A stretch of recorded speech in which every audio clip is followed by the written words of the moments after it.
Hey everyone, welcome to another episode of Bixley Tech Tuesday. Chris Venegas here, CEO, along with Andrew Savala, COO of Bixley. I appreciate you guys joining up on these episodes, and we're excited today to talk about doing outsourcing versus hiring internally. And here at Bixley, we refer to the outsourcing as staff augmentation. So Andrew, this is the first question for you. Explain a little bit more. What is staff augmentation? Sure. So staff augmentation is when we bring our experienced developers alongside your team to help you get the coding done that you need to get done. So it might be that you already have an existing team of developers, but you just are overwhelmed. You don't have the time you need to kind of get those extra projects done. Maybe you've had a big one sitting in the backlog for quite a while, and you know it's been sitting there for a year, and it's time to get that project done. Or it could be that you don't have any developers, but you know you need developers for this next phase of work for you. But maybe the work is kind of ethereal. It's not super well defined. You just kind of know you need a team of people to kind of get in there, understand the requirements better, and kind of build your sort of startup version of your project. Okay, that makes sense.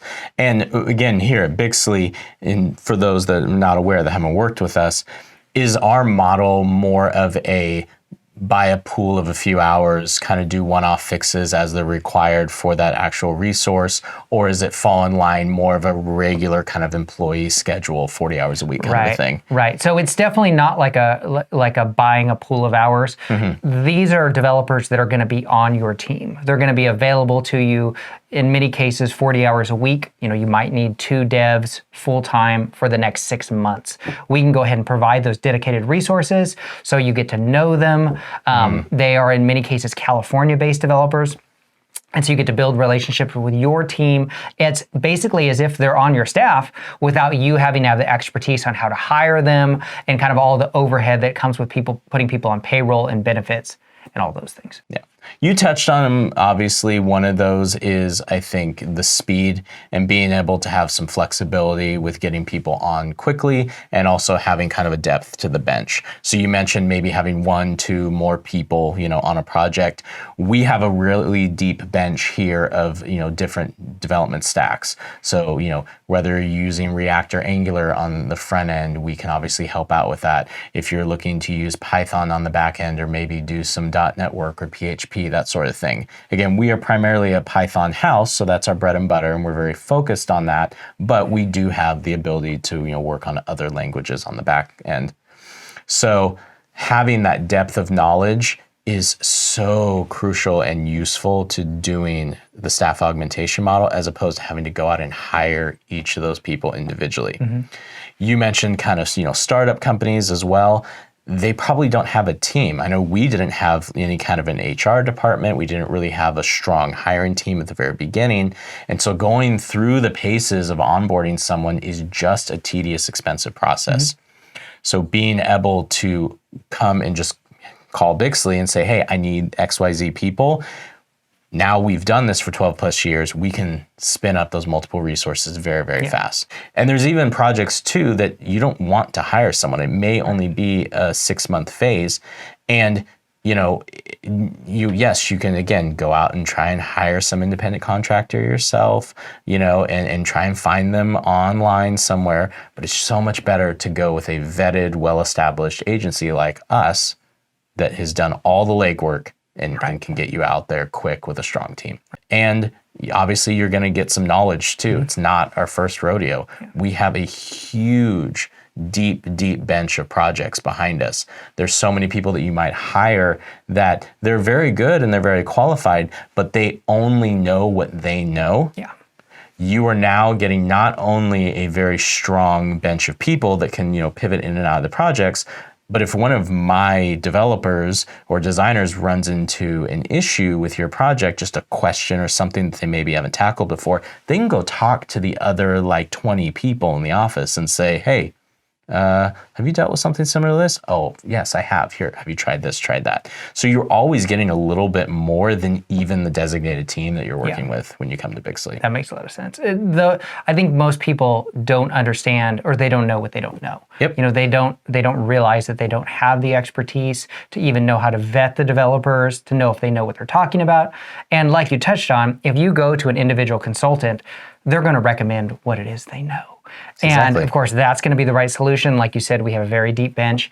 And also, we just really have the benefit of if you need someone for 2 weeks to help you secure your servers and do a particular deployment, we can pull that person in. Whereas if you've worked with a consultant or one individual and they don't have that expertise, now you're supposed to on your own go find someone who's an expert in administering servers and convince them to only work for you for a very short period of time.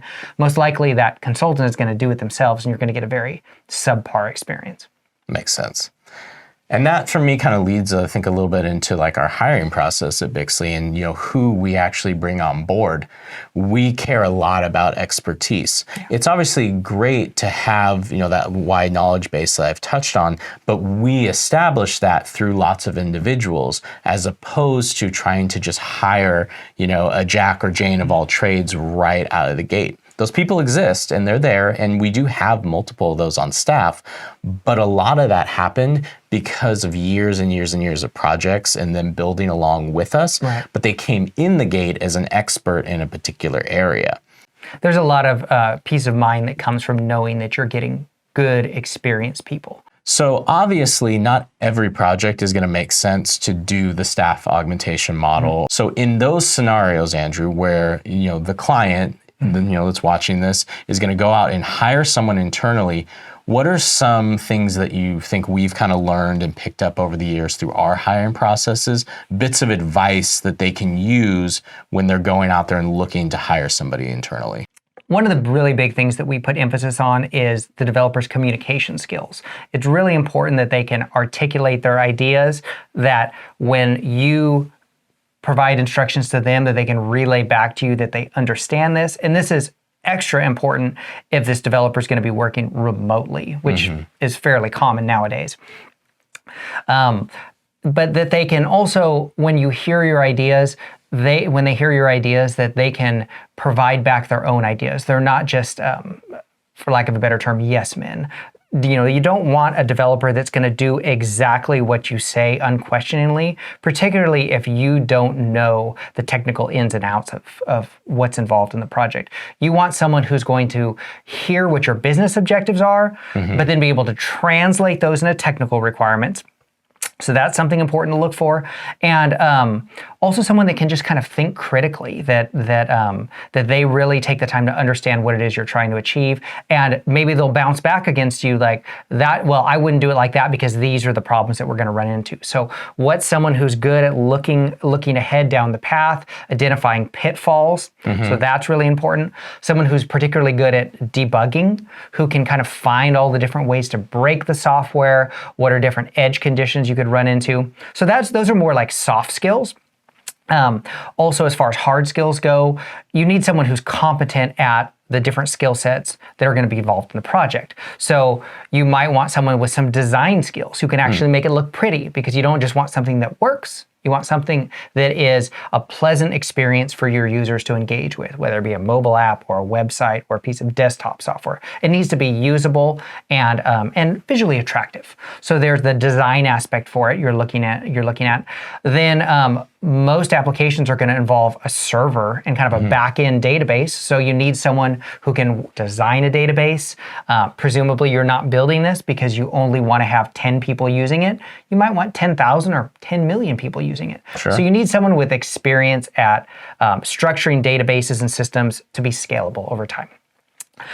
So that's back-end server type experience there. And then you also need someone with more of front-end experience who can actually build out the user experience in the website, can build it out in the mobile app, and actually make the portion of the software that the people are going to be interacting with. So there's, as you can probably tell, there's a variety. There's a lot of stuff happening there. Yeah, there's a variety of different, you've got what we refer to as the front end being what the user sees. We've got the back end being like the server and the database. And then we've got kind of this design aspect to it. all coupled with good communication skills, which is why it makes it especially valuable if you've got a pool of people you can pull from, because as you can imagine, knowing someone who knows all these different things is going to be quite the unicorn. Yeah, it's hard to hire for internally. Right. And what I also kind of picked up on is you were talking about that communication piece, that it's also important to know who is this person going to be communicating with. And that's a big thing for us when we do, our hiring process here. One of the things that we'll do is we'll try and make sure that obviously you're in the room with the person that is going to be interviewed, because as the COO, you're highly involved in operations here and you're going to be interacting with this person. It's also important that, maybe I drop in for some particular reason, depending on the position that we're hiring, because I might interact with that person, or another lead dev that we think might have some high touch. It could be very difficult if this person that ends up getting hired ultimately works with those people down the road and they never built some of that rapport on the front side. And they also just don't know how to talk with each other. Yeah, and to kind of dovetail off that, something that's important to us as a company is we want our developers to be able to interact with the clients. We don't want developers that we have to hide in the closet and be like, don't let them in front of people. Right. Another tip I'd have too is during the interview process, what we like to do is put the interviewee in a stressful situation, because the reality is all projects are going to have bumps. People are going to clients are going to get upset. Things are going to happen that are going to be stressful. There's going to be crunch time, different things like that. And we want to just at least get a little view into how do they react under pressure. And so what we'll do is we will give them a problem to solve that's not a particularly difficult problem. Like, someone who's interviewing for this job should be able to solve this problem with a pen and paper, no problem. But then what we'll do is have them go up in front of a whiteboard in front of the two people interviewing them and tell them, okay, you have about 10 minutes to do this. And also, we want you to say your thought process to us as you're going through the thing. And pretty much everyone inevitably gets nervous when this happens, and you can see that their function kind of reduces. And so it's really interesting to see if they're the kind of person that's just like, I can't do it, or if they power through it, if they ask questions, just kind of how they respond to that. So that would be a tip I would have, is put them in a stressful situation, have them solve some problems under pressure with people watching, and see, can they still communicate? Can they still articulate their thoughts, or do they just shut down? When we are interviewing for someone internally to hire, we're not looking for, the perfect answers. We're not, we are looking for the people that can solve problems. Right. Ultimately, though, if someone does want to work with us and they want to, kind of start going down the road of staff augmentation, how would they get in touch with us, and how would they kind of start to engage with Bixley initially? So the easiest way would just be to go to our website, Bixley.com, and then go to the contact page, and you can reach out to us right from there. Cool. And I know we also have a free consultation button up on the front page. We've mentioned this in other videos. If you click on that, that's a complete no commitment. It just gets you in front of, usually myself, potentially Andrew as well, and we can talk about your project in more detail and basically just help you start on that journey of finding out, is Bixley going to be the right fit for you? So, anything else to add as we close up on hiring internally versus staff augmentation? I think that staff augmentation makes sense in most scenarios. I mean, and we can, if you want to contact us, we can help you identify whether staff augmentation is a good fit for you. Cool. Thanks, everyone. I appreciate you joining us again on another episode of Bixley Tech Tuesday. As always, feel free to go check us out at Bixley.com, and hopefully we can work on your project soon.